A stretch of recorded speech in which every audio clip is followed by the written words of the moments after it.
नमस्कार प्रिय मित्रों, मैं ज्योतिषकार कमल आप सबका हार्दिक अभिनंदन करता हूं आपके अपने इस प्यारे यूट्यूब चैनल एस्ट्रो कमल में। दोस्तों, आज मैं आपको एक ऐसी टेक्निक बता रहा हूं, एक ऐसा मंत्र बता रहा हूं, एक ऐसी साधना बता रहा हूं जिससे आपको अनहद नाद सुनाई देगा। अनहद नाद क्या? इस अंतरिक्ष में, प्रकृति के इस ब्रह्मांड में बहुत सारी एनर्जीज है। उस एनर्जीज को जब कान पकड़ना शुरू कर देते हैं तो एक धुन उनमें पैदा होती है, उसे नाद कहते हैं। आप कभी एकांत में बैठना और ऐसे स्थान पर बैठना जहां कोई भी प्रकार की साउंड नहीं और एकदम खुद को ध्यान की अवस्था में ले जाना, तो आप पाओगे कि वहां कोई धुन है, कोई साउंड है, कुछ न कुछ तो है जो कुछ नहीं होते हुए भी वहां बोला जा रहा है, वहां बोल रहा है। आप आज जो मैं साधना बता रहा हूं, ये किसी जमाने में हम किसी आश्रम में रहते थे। उस आश्रम में गोलू महाराज नाम के एक साधु थे। उन गोलू महाराज के पास ऐसी शक्ति थी कि वो जब बैठते थे तो अनहद नाद सुनाई देता था। एक दिन की बात है, मैं उनके पास बैठा था तो मैंने कहा कि क्या कर रहे हो? बोले अनहद नाद सुन रहा हूं। मैंने कहा अनहद नाद कैसा होता है? ये क्या होती है अनहद नाद? पता तो था लेकिन फिर भी छेड़ना तो था ना। तो पूछा अनहद नाद क्या होता है? बोले तुझे सुनना है? मैंने कहा मुझे सुनना। तो उन्हें मेरा हाथ पकड़ लिया, हाथ पकड़ के कहा कि जिस तरह से मैं ध्यान में बैठा हूं उसी तरह से तुम बैठ जाओ।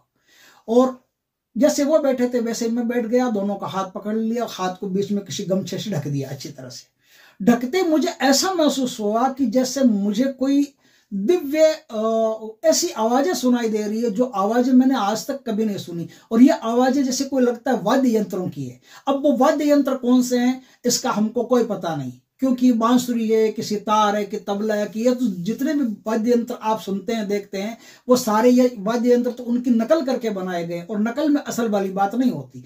जब वो साउंड सुनोगे, वो आवाजें सुनोगे तो बहुत कुछ जानने को प्राप्त होगा।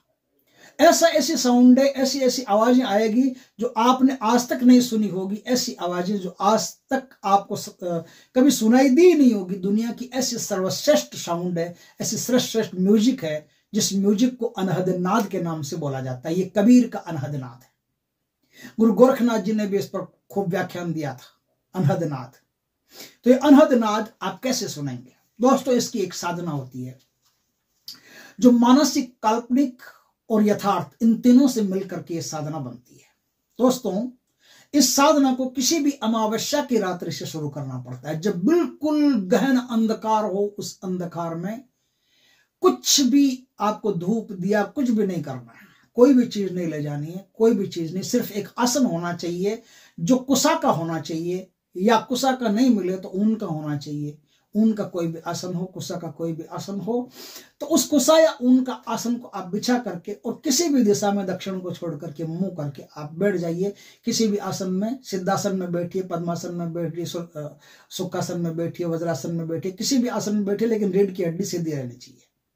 अब वहां बैठ के आपको क्या करना है? अब वहां बैठ के आपको बिना किसी माला के, बिना किसी गुरु के, बिना किसी तंत्र के, आपको एक मंत्र है, उस मंत्र का जाप करना है। लेकिन कैसे करना है, पहले इस चीज को अच्छी तरह से समझ लें। अब वहां बैठ करके आपको आंखें बंद करके कल्पना करनी है कि आपके दक्षिण कान से उत्तर कान तक, बाएं कान से दाएं कान तक एक सफेद रोशनी का तंतु फैल गया है, और वो तंतु एक कान को दूसरे कान से कनेक्ट कर रहा है। एक कान को दूसरे कान से उसने कनेक्ट कर दिया, और ये भीतर ये तंतु फैला, खोपड़ी के भीतर, है ना, खोपड़ी के भीतर ये तंतु फैल गया। सफेद रोशनी धीरे धीरे करके आपको दिखाई देने लगेगी कि सफेद रोशनी का तंतु, ये काल्पनिक है आपका, इसमें कोई असलियत है नहीं, वो अलग बात है, ये काल्पनिक। और काल्पनिक में क्या है कि सफेद तंतु आपके दोनों कानों में फैल गया है।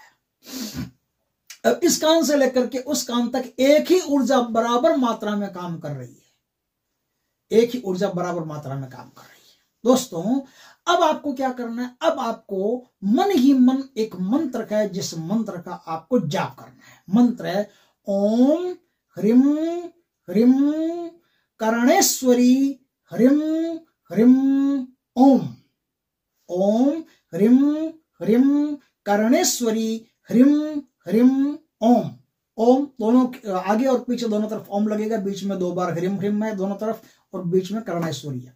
बस एकदम सादा है, सरल मंत्र है। ये कर्णेश्वरी कौन है? ये एक महाशक्ति है जो भगवान शिव की शक्ति मानी जाती है।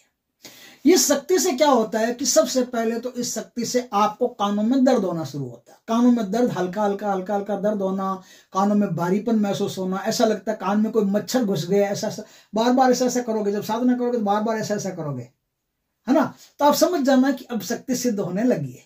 अब आपको थोड़ी ही समय में बहुत सारी चीजों का आस्वादन मिलने वाला है। अब क्या है कि जैसे आप ऐसे ऐसे ऐसे ऐसे करोगे, कान में ऐसा महसूस होगा कुछ भारी है, कान को बार बार पकड़ने को मन करेगा, है ना।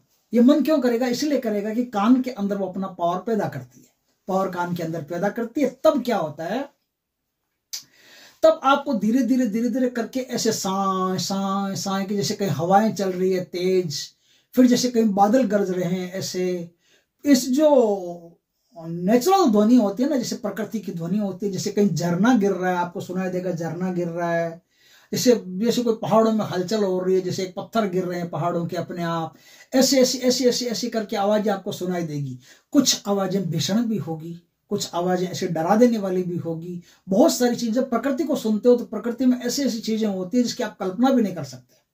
तो सारी चीजें आपको ब्रह्मांड के सुनाई देना शुरू कर देगी धीरे धीरे धीरे धीरे धीरे धीरे करके। एक समय ऐसा आएगा जब आपको ऐसा लगेगा कि इस प्रकृति की सर्वोच्च जो सत्ताएं, उन सत्ताओं की आवाजें जिसे नाद के नाम से पुकारते हैं, वो नाद आपको सुनना शुरू हो जाएगा। जैसे कोई जैसे बांसुरी बजा रहा है, कहीं कहीं कोई बांसुरी की आवाज आ रही है, कहीं कोई वीणा, कहीं कोई सितार की आवाज आ रही है, ऐसे ऐसे कई प्रकार की आवाजें, कहीं कोई ढोलक बज रही है, तबला बज रहा है। लेकिन ये ढोलक, तबला, बांसुरी, सितार, वीणा, ये जो मैं अभी बताया ना मैंने नाम, ये नाम तो धरती के हैं, क्योंकि इनको हम आसानी से पहचानते हैं। वो जो आवाज आएगी उनको हम पहचानते नहीं, तो सिमिलर बना लेते हैं कि किसके जैसी है, कि बांसुरी के जैसी है, किसके जैसी है, कि सितार के जैसी है, किसके जैसी है, कि वीणा के जैसी है। इस प्रकार से अपने आप बना लेते हैं, लेकिन होता नहीं है ये अपनी अपनी वीणा अलग है, और उनकी जो धुन आएगी वो बहुत ही अर्जुदा धुन आएगी, ऐसी धुन जो आपने नहीं सुनी होगी पहले, ऐसी धुन आपको सुनाई देगी।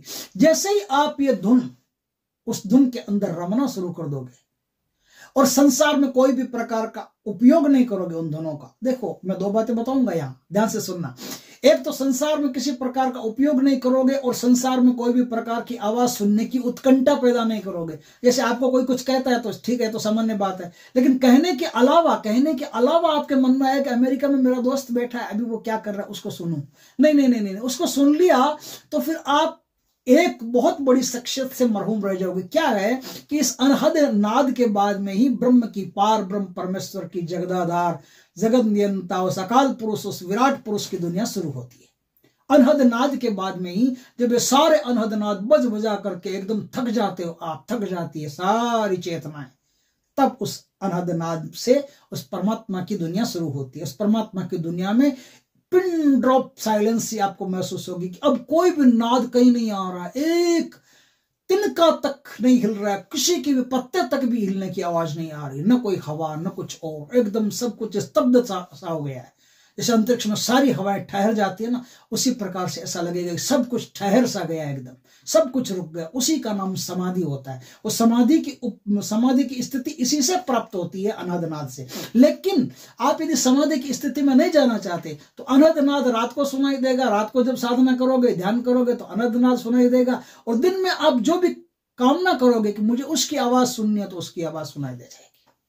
आपको भविष्य की आवाजें सुननी है कि भविष्य में क्या होने वाला है, कि ये चीज चाहिए, कि वो चीज चाहिए, उसकी भी आवाजें आपको सुनाई दे जाएगी। भूतकाल में क्या हुआ था, कर्ण ने अर्जुन को क्या कहा था, अर्जुन ने कर्ण को क्या कहा था, भीम ने दुशासन दुर्योधन को कैसे मारा था, उनकी साउंड आखिर में क्या बोल करके मारा था, गाली दी थी या संस्कृत में श्लोक बोला था, क्या बोला था, तो सब आपको सुनाई दे जाएगी। जिसकी कल्पना करोगे, जिसकी आप विचार करोगे, उसी की आवाज आपको सुनाई दे जाएगी। इतनी बड़ी शक्ति है भगवान शिव की, जिसे कर्णेश्वरी के नाम से पुकारा जाता है। इसका कई स्थानों पर जो अपने ग्रंथ है, धार्मिक ग्रंथ, उस धार्मिक ग्रंथों में उल्लेख भी है। तो दोस्तों, इस प्रकार से आप कर्ण की एक महान शक्ति है, जिसे कर्णेश्वरी शक्ति कहते हैं, वो प्राप्त कर सकते हो। और इससे आप किसी का भी, चलो ये तो बहुत छोटी बात हो जाएगी करना, फिर भी कहते हो किसी का भी परिचय भी निकाल सकते हो। तुम्हारा बाप का नाम ये, माँ का नाम ये, बस सुनना है आपको, अपने आप सब सुनाई दे जाएगा। कोई बोल रहा है, कोई शक्ति बोल रही है, अपने आप सुनाई दे जाएगा। तो आप किसी को भी हतप्रभ कर सकते हो, लेकिन ये काम नहीं करना, ये काम बेकार काम है।